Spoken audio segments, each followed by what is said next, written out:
Welcome to the Deep Dive.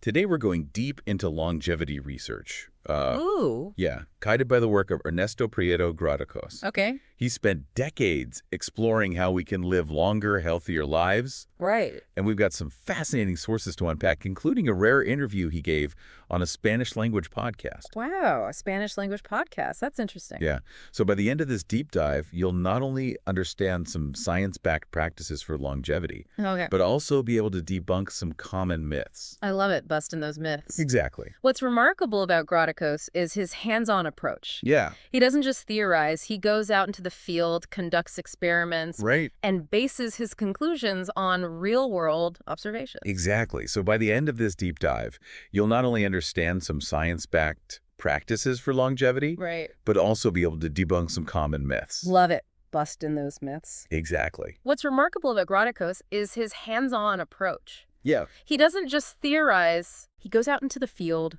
Right. conducts experiments, Yeah. and bases his conclusions on real-world observations. Exactly. So let's start with the basics. Who is Ernesto Prieto Gradacos, and what sparked his fascination with longevity? Well, his interest began at a young age. Okay. As a child, he was captivated by stories of the Inuit people living in the Arctic, Wow. particularly their remarkably low rates of cancer. Interesting. He wondered if their lifestyle held clues to longevity. This curiosity led him to conduct expeditions to the Arctic to study them firsthand. Wow, talk about dedication. Venturing into such extreme environments to uncover the secrets of longevity. It really highlights his commitment to understanding the factors that contribute to a long and healthy life. Yeah. And his expeditions weren't just about observing.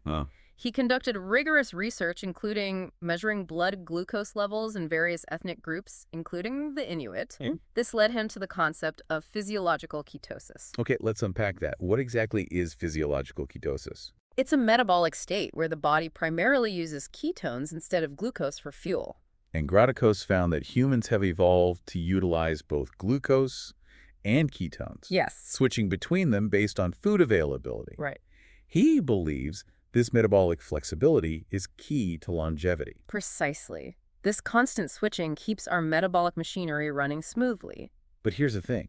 If we have this built-in ability, why aren't we all living longer, healthier lives? What's going wrong? Well, Gradacos points the finger at our modern lifestyles. Okay. He argues that our bodies, shaped over millions of years in a hunter-gatherer environment, Right. are struggling to keep up with the abundance of food and lack of physical activity in modern life. So our genes haven't had time to adapt to these rapid changes, and this mismatch is contributing to many modern health problems. Exactly. He calls this evolutionary mismatch. Okay. And he argues it's particularly evident in our dietary habits. Okay. For example, he challenges the popular belief that calorie restriction is the key to longevity. Wait, haven't we been told for years that cutting calories is the path to a longer life? While severe calorie restriction has been shown to extend lifespan in animal studies, it's not sustainable or enjoyable for most people. Starving yourself doesn't exactly sound like a recipe for a long and happy life. No, it doesn't. Gradacos proposes a different approach. Okay. Prolonged periodic fasting. Yeah. He believes this mimics the feast and famine cycles our ancestors experienced, Right. prompting the body to switch between glucose and ketone metabolism more effectively. Okay. I'm intrigued, but also a bit skeptical. Prolonged fasting sounds intense. What exactly does he recommend? He suggests aiming for a total of 70 days of complete fasting per year, Wow, 70 days. ideally in stretches of 4 or more days. That's a serious commitment. Mm. Can people realistically maintain that kind of schedule? It definitely requires dedication. Yeah. But Gradacos himself follows this protocol, demonstrating its feasibility, Right? and he believes the benefits far outweigh the challenges. All right, you've piqued my curiosity. But before we dive into those benefits, let's talk about the science. What happens in the body during prolonged fasting that makes it so beneficial for longevity? 2 key processes are triggered: autophagy and reduced telomere erosion. Okay. Autophagy is like the body's spring cleaning system. Oh. During prolonged fasting, the body starts cleaning out damaged cells and proteins, Uh-huh. essentially rejuvenating itself at the cellular level. So it's like hitting the reset button on your cells. Exactly. And then there's the impact on telomeres, Okay. the protective caps on our chromosomes that shorten as we age. Right. By limiting cell replication during fasting periods, we preserve these telomeres, potentially slowing down the aging process. Fascinating. So prolonged fasting isn't just about weight loss. Right. It's about activating these deeper cellular processes that impact aging at its core. Exactly. But what about the connection between prolonged fasting and cancer? That's something a lot of people are interested in. Studies have shown that prolonged fasting can significantly slow down tumor growth in some cases. So is Grottakos suggesting that fasting can cure cancer? No, he's very careful to emphasize that fasting should never be considered a solo treatment for cancer. Okay. He strongly advises against self-treating cancer with fasting and stresses the importance of seeking professional medical guidance. That's an important point for our listeners to understand. While fasting might have an impact on cancer cells, Right. it's not a replacement for conventional medical treatment. Absolutely. Now let's shift gears a bit and talk about the ketogenic diet, which is often associated with fasting and ketone metabolism. Yeah, I think a lot of people are curious about the keto diet and whether it's a shortcut to the benefits Grottakos describes. Glotticos actually has some strong opinions on the ketogenic diet as it's often practiced today. Oh, He believes that many people who claim to be in ketosis aren't actually achieving it. really? How is that possible? Don't people following the keto diet restrict carbs and even use those ketone measuring tools? The problem is twofold. Okay. First, many keto dieters aren't restricting carbohydrates enough to force the body to fully switch to ketone metabolism. Okay. And second, the ketone measuring tools commonly used like urine test strips Yeah. aren't very accurate. So someone could think they're in ketosis based on those tests, but actually be far from it? Exactly. Grottakos's point is that achieving true ketosis requires a significant metabolic shift, Right. one that's typically only achieved through prolonged fasting. That makes sense. If your body still has easy access to glucose from carbs, it won't bother switching to ketones as its primary fuel source. Right. But what about other alternatives to prolonged fasting? Are there any other ways to induce these metabolic shifts and cellular benefits? Grottakos has explored a range of interventions, Right. including metformin, a medication commonly used to treat type 2 diabetes, Yeah. and cold therapy. I've heard about those. They've been generating a lot of buzz in the longevity community. Yes. What's his take on them? While he acknowledges that these interventions show some promise, he believes nothing currently compares to the effectiveness of prolonged fasting. So fasting is the gold standard, at least for now. That's his current assessment. Okay. However, he's optimistic that future scientific advancements will offer less demanding solutions. That's encouraging. He believes we're on the cusp of major breakthroughs in the field of longevity. That's great. Okay, so what about Grottakos himself? What does he eat when he's not fasting? He primarily focuses on nutrient-dense animal foods. So no vegetarian or vegan diet for him. No, he emphasizes the nutritional value of animal products. Okay. But he's not strictly carnivorous either. Uh-huh. He incorporates plant foods strategically Okay. and adjusts his diet based on his body's needs. He believes in a flexible approach to nutrition. That sounds like a balanced approach. He's paying attention to his body's signals and adjusting accordingly. Yeah. Now, I want to talk about something you mentioned earlier, blue zones. Yes. These are regions around the world with an unusually high concentration of centenarians. Right. Places like Okinawa, Japan, Right. and Sardinia, Italy. Yeah. They're often cited as proof that lifestyle factors like diet and community play a huge role in longevity. Right. That was the initial assumption. Okay. But recent research suggests a more complex picture. Oh, what do you mean? It seems there's a significant historical component to the longevity observed in blue zones. I'm curious to hear more. These populations likely benefited from periods of famine and scarcity in their past. Huh. This might have led to improved metabolic health and longevity in later generations. So it's not just about what they're doing now, it's about what their ancestors experienced. Exactly. It's a fascinating example of how the past can influence the present, even when it comes to longevity. This is making me rethink everything I thought I knew about blue zones. Yeah. It's not just about replicating their current lifestyles. Yeah. It's about understanding the deeper historical and evolutionary context. And what can we learn from this? While we can't replicate historical famines, we can learn from the metabolic benefits of periodic fasting to enhance our own longevity.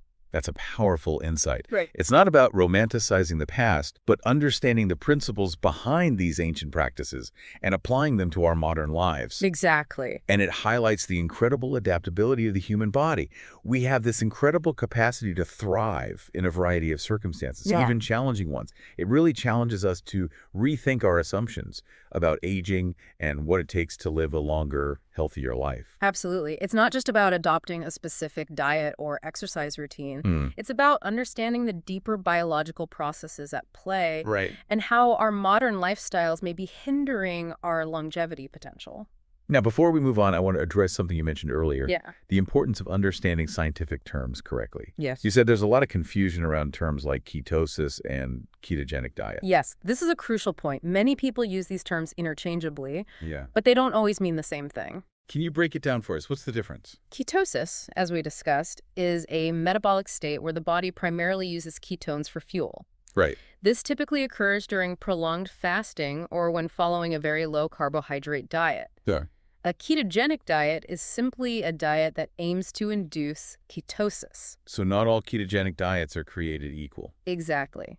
A diet that's low in carbohydrates but still provides a moderate amount of protein may not induce true ketosis. And this explains why some people who think they're following a ketogenic diet may not be experiencing the full metabolic shift that Gradakos is talking about. Precisely. It's all about understanding the nuances of these terms and making sure we're using them accurately. This is why having reliable sources of information and a critical eye is so important in the world of health and longevity. Yes. There's a lot of misinformation out there. Absolutely. It's essential to question everything. Yeah. Delve deeper into the research Yeah. and not just accept everything at face value. Now, before we wrap up this part of our deep dive, I want to address something I know is on many of our listeners' minds. The idea of prolonged fasting, Yeah. especially for 70 days a year, Right. can sound pretty daunting. It's understandable to have some hesitation. It's not a decision to take lightly. Exactly.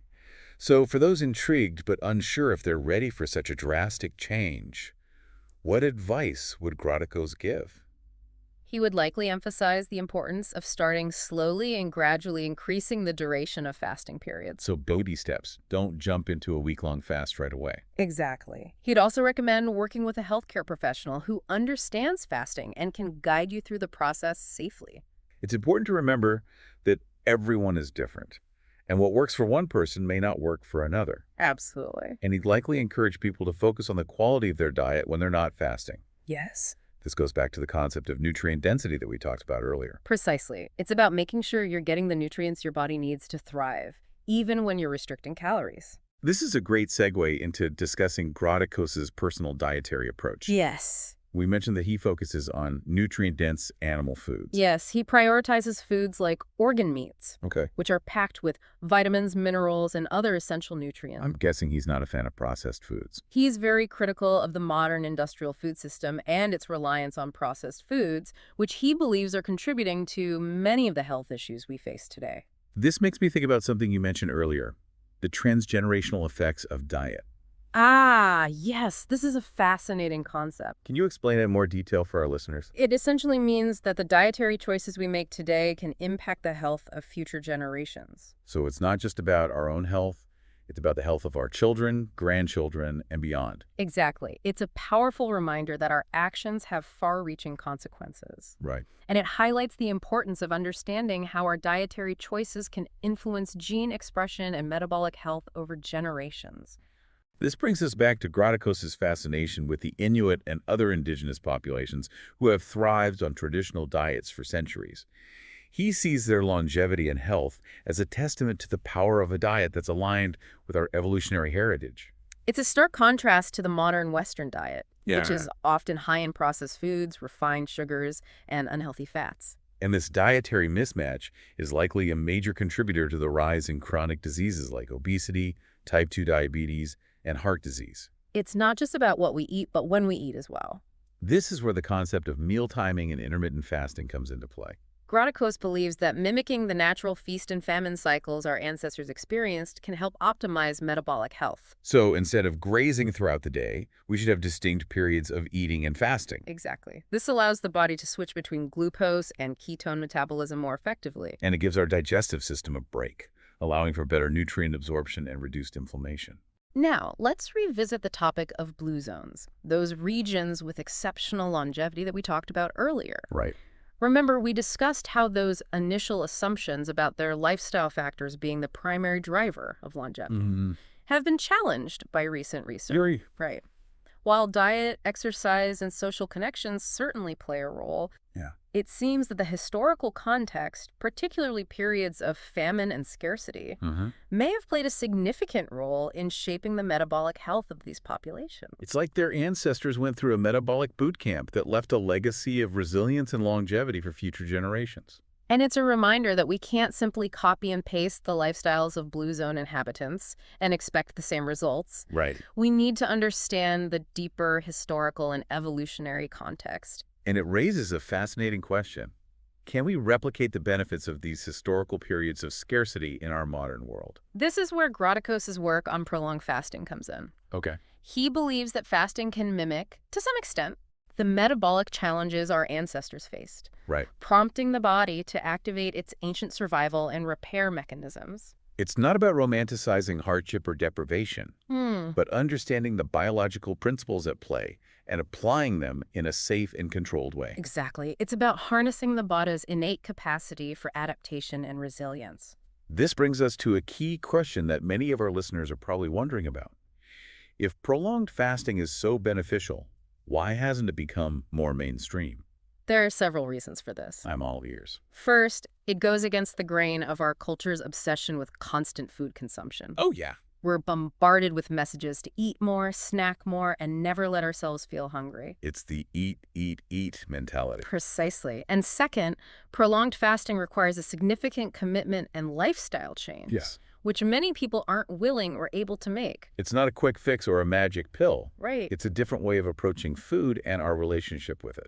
And third, there's still a lot of fear and misunderstanding surrounding fasting. Yeah. Many people associate it with starvation or deprivation, Right. failing to recognize its potential health benefits. This fear is often rooted in a lack of understanding of how the body works. Yes. We've been conditioned to believe that we need to eat constantly to fuel our bodies. And this brings us back to the importance of education and scientific literacy. Yes. We need to empower people with the knowledge to make informed decisions about their health and longevity. I think we've covered a lot of ground in this deep dive, but there's still so much more to explore.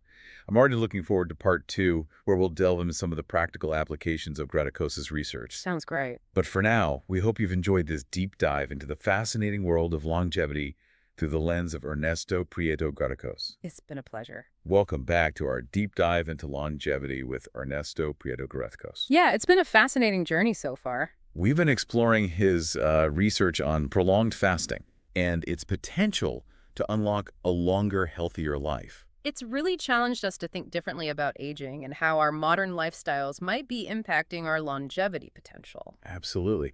And one thing that really stood out to me was his idea that achieving true ketosis, Yes. that metabolic state where the body primarily uses ketones for fuel, Right. is much more challenging than many people realize. That's right. Grottakos believes that most people who claim to be in ketosis, Right. often through popular diets like the ketogenic diet, Yeah. aren't truly achieving this metabolic shift. He argues that it takes a much more significant change like prolonged fasting to really push the body into that ketone-burning mode. Exactly. Remember, our bodies prefer to use glucose derived from carbohydrates for fuel. Right. It takes a substantial reduction in carbohydrate intake and an extended period without food to force the switch to ketones. So those trendy keto diets might not be the shortcut to longevity that some people believe them to be. Grottakos emphasizes that true ketosis requires a deeper metabolic shift, one that goes beyond simply tweaking your macros or relying on those sometimes inaccurate ketone measuring tools. And that's where prolonged fasting comes in. By completely depriving the body of food for an extended period, Yes. it creates a metabolic necessity to switch to ketone metabolism. And this metabolic switch, in turn, triggers those powerful cellular processes like autophagy and reduced telomere erosion that we talked about earlier. So it's not just about the fuel source itself, it's about the cascade of beneficial effects that prolonged fasting sets in motion. Exactly. It's like a domino effect, with each metabolic shift triggering another, ultimately leading to those cellular changes that could contribute to a longer, healthier lifespan. Now, I know the idea of prolonged fasting can seem intimidating, especially for those new to the concept, but Yes. we also touched on a few alternatives Right. that Graticos has explored, like metformin and cold therapy. Right. These are interventions that have shown some potential for mimicking some of the benefits of fasting. Though Graticos still believes that nothing quite matches the effectiveness of prolonged fasting itself. Let's delve into these alternatives a bit further. First up, metformin. It's a medication typically used to treat type 2 diabetes, Hmm. but it's gaining attention in the longevity world for its potential to activate similar cellular pathways as fasting. Yes, it seems to activate those cellular cleanup crews, promoting autophagy and potentially slowing down some aspects of cellular aging. But I remember you mentioned that Graticos has some reservations about the long-term use of metformin. He does. While it's generally considered a safe medication, Right. some studies suggest that long-term use of metformin could potentially impair mitochondrial function. And those mitochondria are essential for energy production within our cells, right? Absolutely. They're like the tiny powerhouses that keep our cells running smoothly. Any disruption to their function could have downstream effects on our overall health and longevity. So it's a potential trade-off that needs to be carefully considered. What about cold therapy? I've heard about people taking ice baths or using cryotherapy chambers to boost their health and longevity. Cold therapy is another interesting area of research. Yeah. It seems to stimulate the production of brown fat, Okay. a type of fat that actually burns calories to generate heat. Wait, brown fat. I thought all fat was bad for us. Not all fats are created equal. Brown fat is actually beneficial. Okay. It plays a role in regulating metabolism and protecting against age-related diseases. So those shivering sessions in ice baths might actually be doing our bodies some good. There's growing evidence to suggest that they could. But if these alternatives show some promise, why does Graticos still favor prolonged fasting? What makes it so special? He believes that the complete absence of food, the total metabolic shift that prolonged fasting triggers, creates a more profound and effective stimulus for those cellular rejuvenation processes. It's like pushing the body into a deeper level of survival mode, forcing it to tap into its ancient repair mechanisms. That's a great way to put it. However, he also recognizes that prolonged fasting requires a significant commitment Right. and might not be suitable for everyone. He acknowledges that some people might find it too challenging, Yeah. while others might have medical conditions that make it unsafe. And he's optimistic that future research will uncover more accessible and less demanding ways to achieve similar benefits. Absolutely. The field of longevity research is constantly evolving. Right. Who knows what groundbreaking discoveries await us in the years to come? It's an exciting time to be exploring these possibilities. But for now, prolonged fasting seems to be the most potent tool we have for tapping into those ancient pathways to a longer, healthier life. Now let's switch gears a bit and revisit those fascinating blue zones. Okay. Those regions around the world where people live remarkably long lives. We touched on them earlier, mentioning how recent research has challenged the initial assumptions about why people in these areas live so long. Right, It seems it's not just about their current lifestyles. right. It's about something deeper, something passed down through generations. That's right. It seems that historical periods of famine and scarcity experienced by their ancestors Right. might have played a significant role in shaping the metabolic health and longevity of these populations. So it's like their ancestors went through a metabolic boot camp, which inadvertently led to benefits for their descendants. It's a fascinating example of how the past can influence the present, even when it comes to something as complex as longevity. And this raises a thought-provoking question. Can we, in our modern world of abundance, replicate the benefits of those historical periods of scarcity? Graticos believes we can, to some extent, through the practice of prolonged fasting. Okay. He sees it as a way to mimic in a safe and controlled way Yeah. the metabolic challenges our ancestors faced, prompting our bodies to activate those ancient survival and repair mechanisms. It's not about glorifying hardship or deprivation. It's about understanding the biological principles at play and harnessing them to enhance our health and longevity. Exactly. It's about tapping into the body's incredible ability to adapt and thrive even in the face of challenges. Now let's address the elephant in the room. If prolonged fasting is so beneficial, why isn't it more mainstream? Right. Why aren't we all doing it? There are a few reasons for that. Okay. First, our culture is obsessed with constant food consumption. Right. We're bombarded with messages to eat more, snack more, and never let ourselves feel hungry. It's the eat, eat, eat mentality that permeates so much of our society. Precisely. Second, prolonged fasting requires a significant shift in mindset and lifestyle, a commitment that many people might not be ready or willing to make. It's not a quick fix, a magic pill, or a trendy diet. It's a fundamental change in how we approach food and our relationship with it. And third, there's still a lot of fear and misunderstanding surrounding fasting. Yes. Many people associate it with starvation and deprivation, failing to grasp its potential health benefits. It challenges deeply ingrained beliefs about how we should eat and how often we need to eat. Exactly. And this is where education and scientific literacy are so important.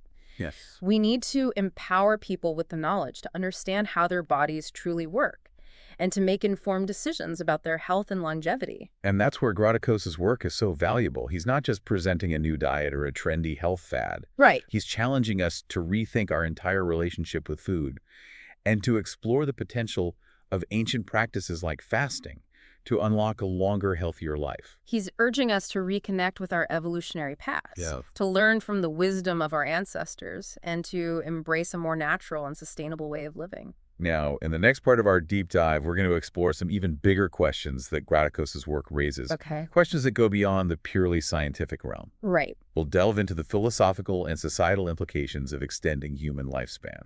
It's one thing to understand the how of longevity, but what about the why and the should we? It's a fascinating and complex territory to explore. Welcome back to our deep dive into the world of longevity.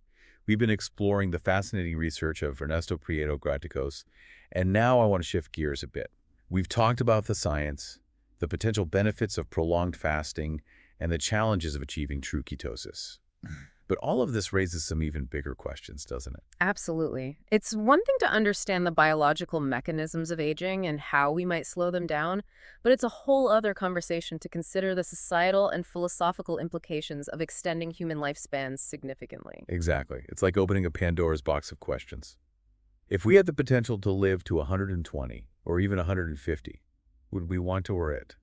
What would that mean for our society, for our planet? These are questions that philosophers and futurists have been pondering for ages, but they're becoming more and more relevant as science starts to catch up with those possibilities. It's almost like we're stepping into uncharted territory. So let's start with the individual level. If you had the opportunity to live much longer, knowing you'd likely maintain good health and cognitive function, would you take it? It's a tempting proposition, isn't it? More time to experience life, to learn to create, to connect with loved ones. But it's not a simple yes or no answer. Right. It's not just about adding years, but adding life to those years. And as we've discussed, Grottakos' approach to longevity isn't about some magical pill or quick fix. It requires commitment, a willingness to embrace a different way of living. Exactly. His research suggests that longevity is an ongoing process, an active engagement with our health and well-being. It's about making choices that support those deeper biological processes that contribute to a longer, healthier life. And that makes me wonder, would this kind of longevity only be accessible to a select few, those with the time, resources, and willpower to make those lifestyle changes? That's a valid concern. It's something we need to consider carefully as we explore these possibilities. We don't want longevity to become yet another area of inequality, widening the gap between those who have access to these tools and knowledge and those who don't. It's a complex issue with no easy answers, but it's a conversation we need to have as a society. Now, zooming out a bit, imagine a world where people are living significantly longer. What implications would that have for our workforce, our healthcare systems, our social structures? It would require a massive rethink of how our society operates. Many of our systems are built around a certain lifespan. If people are working longer, contributing to society, longer needing care for longer, we'd need to adapt. It's mind-boggling to even contemplate. Retirement ages, Social Security, the way we view age and aging, it would all need to shift. Absolutely. It would challenge our current models of education career paths and even the dynamics between generations. And let's not forget about the environmental impact. A larger population living longer would inevitably put a strain on our planet's resources. That's a crucial point. We can't talk about extending human lifespans without addressing our responsibility to live sustainably. And Grottakos himself acknowledges this. He believes that a more natural, less consumerist lifestyle is not only beneficial for our individual health, but also for the health of our planet. It's that concept of interconnectedness again. Our choices impact not just ourselves, but the world around us. So perhaps the pursuit of longevity should also be a pursuit of a more sustainable and balanced way of life for the benefit of both ourselves and future generations. I think that's a beautiful way to frame it. It's not just about adding years to our lives, but adding life to our years and ensuring that life is lived in a way that honors our planet and future generations. Well said. This deep dive has truly been a journey of discovery, not just about the science of longevity, but about what it means to live a long, meaningful, and responsible life. Gradakos's work offers a fascinating roadmap, but the journey ultimately is up to each of us. So here's something to ponder as we wrap up this deep dive. If you had the chance to extend your life significantly, but it meant embracing a different way of living, prioritizing experiences over material possessions, fostering deeper connections, would you be willing to make that change? It's a question worth considering as we navigate the future of longevity. And that's it for this deep dive into the world of longevity research. Thanks for joining us. We'll see you next time for another fascinating exploration.